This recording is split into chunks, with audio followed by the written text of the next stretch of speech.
another top two. He was able to do a total of 364,160.13. Okay, so let me call on Mr. Bobby Axelrod.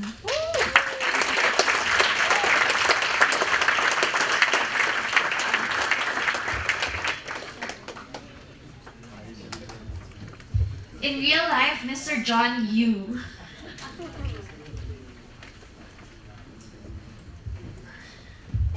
Nakatulog ako.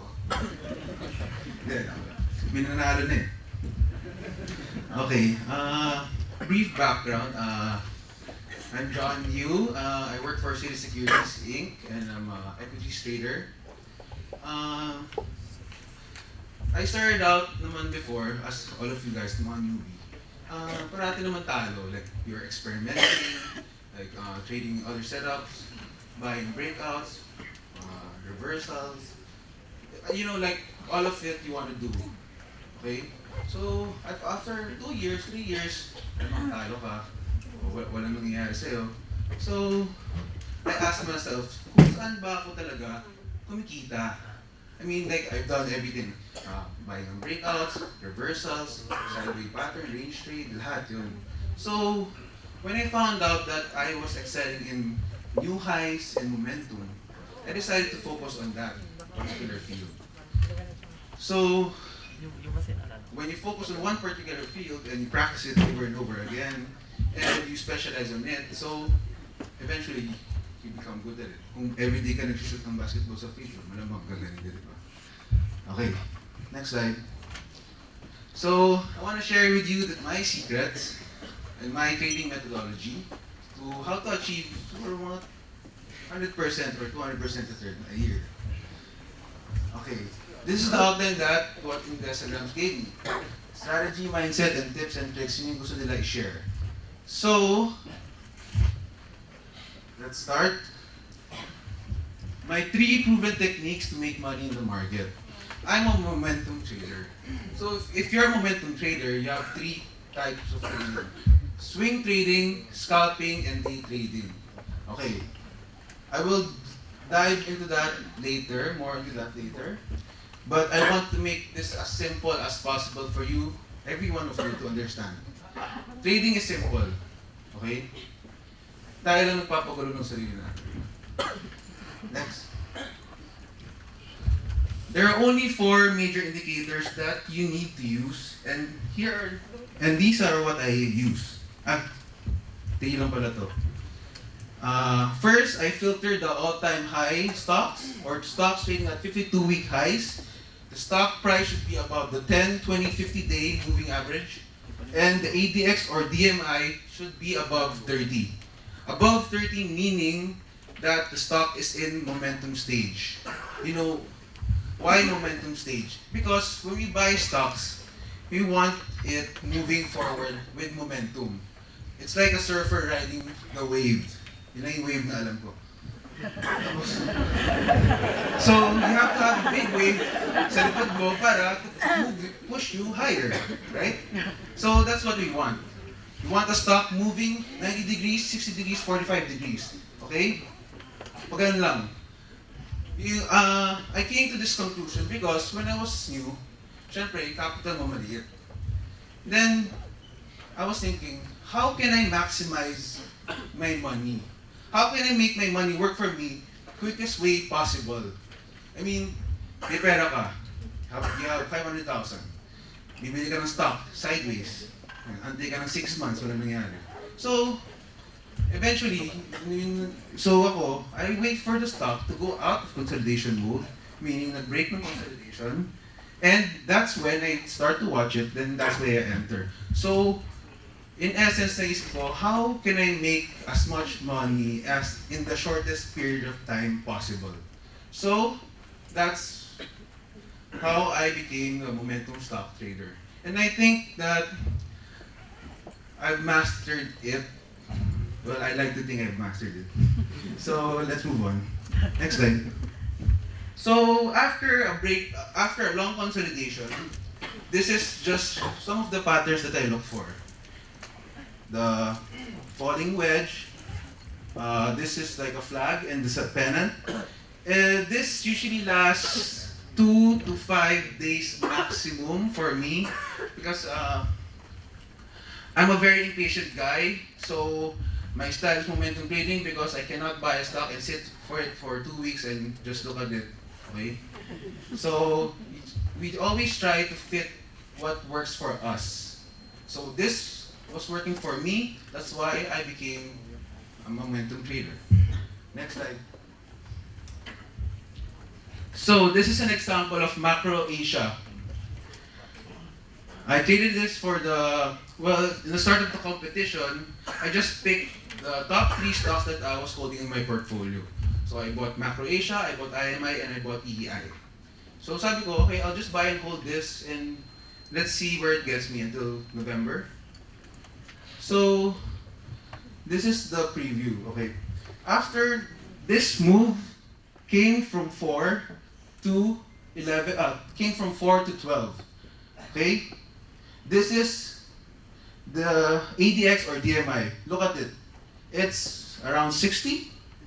So when this correction came, and the stock broke out for a new high, for a 52-week high at 12, syempre, that's when you want to look at it. That's where I come in. So this is what we look for. The flags or boomers, as James Cooper say it in hit and run trading, boomers or flag inside day flags are your chances to get in to the stock. Look at this stock when it broke out here. ADX is going above 30 already, so the momentum is on your side. So here, break off this high, cut of the low, buy, boom. Okay. If you didn't buy it, you had another chance. Nag-pause ulit, 2-day pause. Break off this high, bili, boom. Okay? That's where, kaya nga naging Boomie trader kasi nag-trade kami dahil sa office. Parang, kapag umakyat, parang, uy, boom, boom, boom, boom. Tapos parang mamaya naging Boomie, parang napapapit yung mga iba. So, that's why naging, so yung Twitter name ko. Kaya naging, okay, so ADX greater than 30, momentum upwards. If hindi nyo na-catch to, this move, 13 to 15 to 17, ito, wala na. Dito, isa pang chance ulit. What's that price? Here, buy it here, sell it at 20. So that's what I'm looking for. Next slide. Next. So, another example that hindi naman wala sa Investagram, pero I'll just make an example out of it. Now here you see it breaking out. At 480 at the high, that stopped for 2 days, and that green candle there, at the break of 480, that's where you buy, and the stop is the low of the previous day.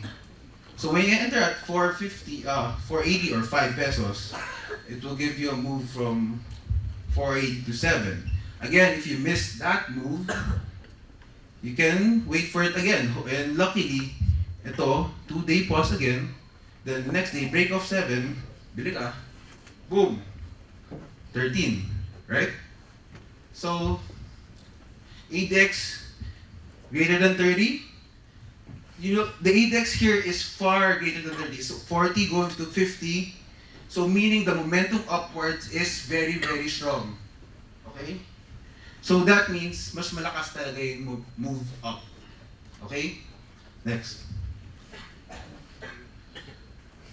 Swing trading patterns.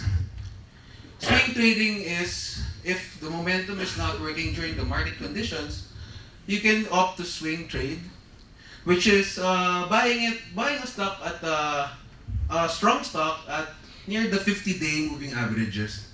So when I saw this here, so 50-day support, pwedeng you buy here, and then you can sell half at 19, is that 19? And the next, siguro, swing trade it until the next move. Because swing trading is just a really short-term trading, and scalping is even shorter, and day trading is like, you know, nagchuchupita. So, next. nag-search ako ng example kung paano i-apply. So this is what I came up with. SMC. From the run-up from 110 to 132. Last week lang to eh. So now, it's doing a 5-day consolidation here. This is the ADX is above 30, 55, meaning there's an underlying strength, a very strong underlying strength. In fact, I bought this last Friday because it broke the 132, which is my trigger price. I'll dwell on that later. Next slide. So let's start making money. Yung technique kasi is 10% lang. What I want to talk more about is the mindset. Mindset consists of 60% of all your trading. So, what do I do? First, you need to plan. Okay? Game plan, charting. Sige, chart mo lahat. O the ADX above 10, 20, 50, nasa list mo. ADX above 30 on your list. So, you're prepared. Watch list, nandun na lahat. Be prepared because you have to compute the size. Oh, buying ako sa 132 ng SMC. Cut ko ng 130. So, okay, $100,000 portfolio.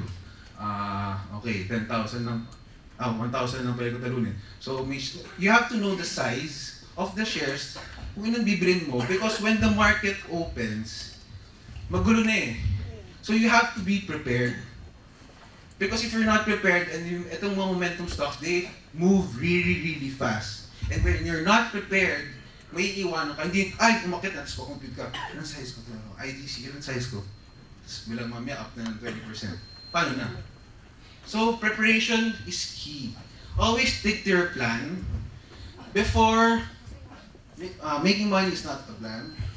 So, before, naalala ko parang, like 10 years ago or 8 years ago, when I was trading for securities, parang, I'd go out, party, then come to work. Uy, may gumalaw, bibili ako. Oh, 100,000 na lang or 50,000 na lang.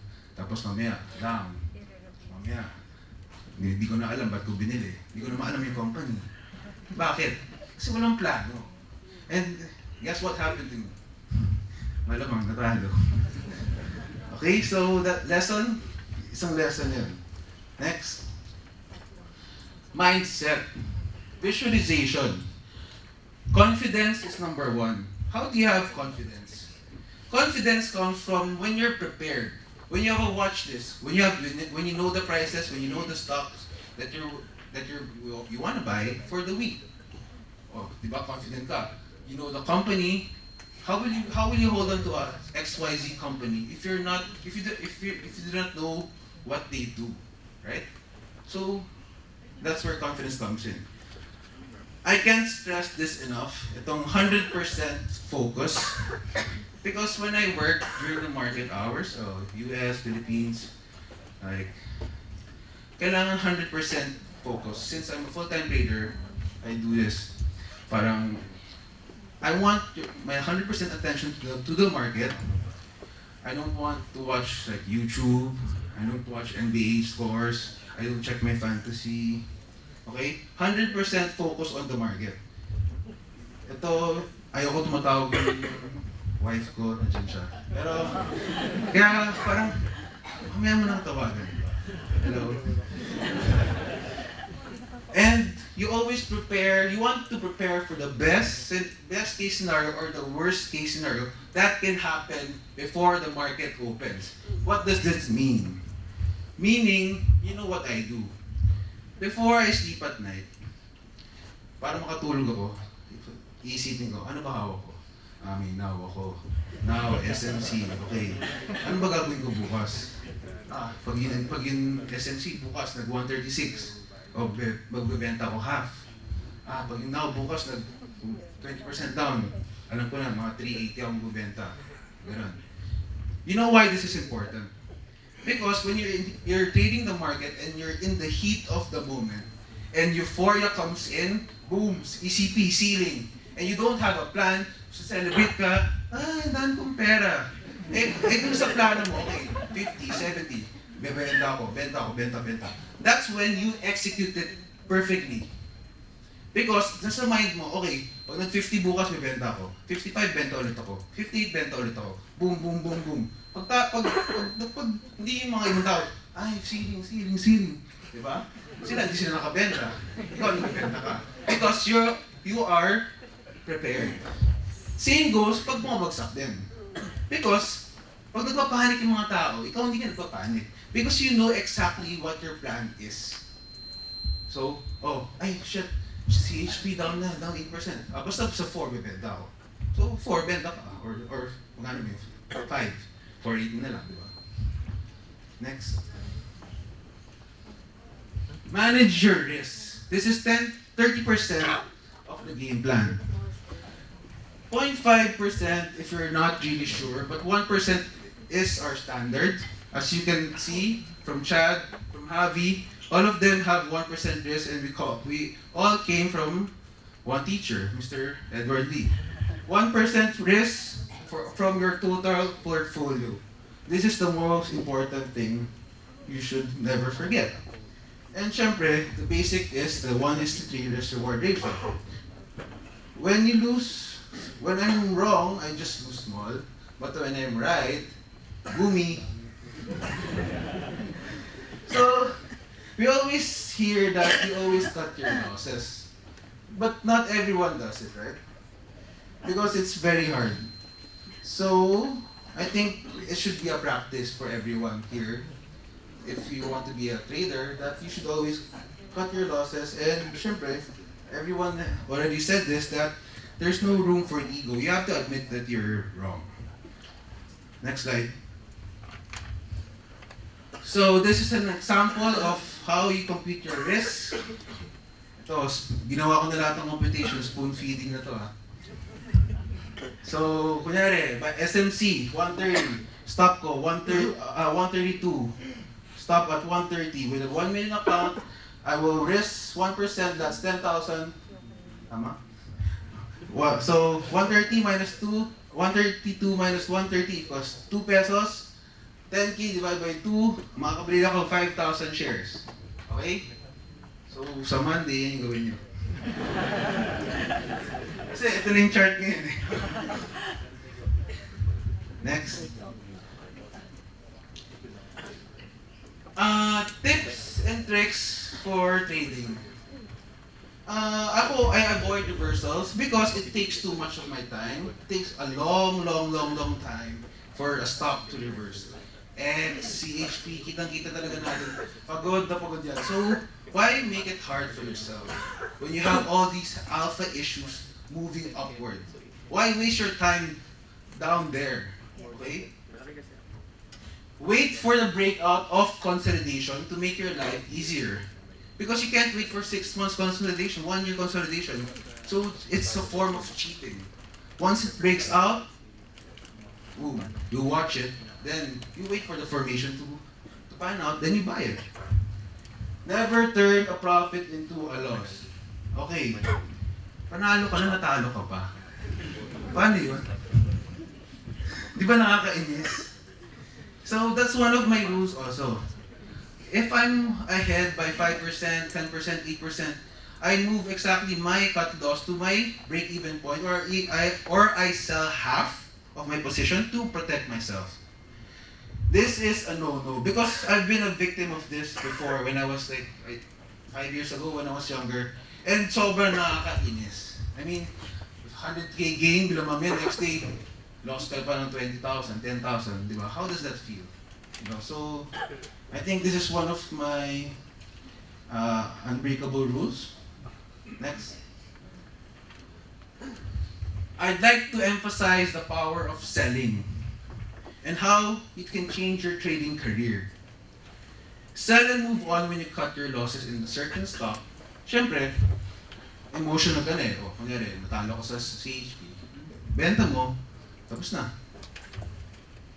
Selling is cheap. Pag binenta mo, pwede mo naman bilhin ulit eh. Bukas, bilhin mo na lang ulit. Or something, di ba? Commission charges, konti lang naman. Always sell half at a profit to lock in your gains. That means you are protected once the prices go back to your buying price. At least you already took half of your profits. a lot of people don't want to sell because they don't want to admit that they're wrong. People in the industry, they don't want to sell because it's an admission failure that I'm wrong. So a lot of people are like that. So this is one thing that we should also avoid, diba? As traders, we should learn to accept na we will lose. Hindi naman parati panalo. Kneel and bail and don't stay and pray. Okay? Next. So, I'd like to share with you paano yung trading style ko as a whole. Okay, this is Tugs. So, this is the consolidation part when I draw the first line. After it broke out that consolidation, that's where I was trying to monitor it. So I caught it when the ADX and DMI was above 30. So I caught it on the break of the new 52-week high at 350. Then I used my 10-day moving averages as my stop. Then I sold it at around 482 for 37%. Mukhang madali lang pero mahirap. Okay, next. So, lastly, how do you succeed in life and in trading?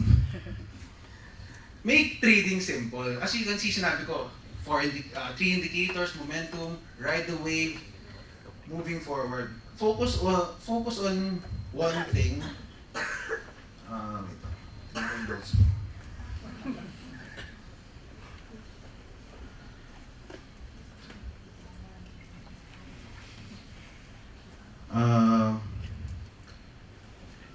Syempre, you know the saying, the jack of all trades and the master of none. Do you want to be the jack of all trades? Magaling ka mag-momentum, magaling ka average ka momentum, gusto mo rin mag-reversal, gusto mo mag-range trade, gusto mo mag-ganyan, gusto mo mag-scalp, gusto mo kung ano man trading style mo. Would you rather be good at one thing? So that's what I did. I practiced momentum trading as my core trading strategy. So this is the result, di ba? Focus on, so parang ano lang yan.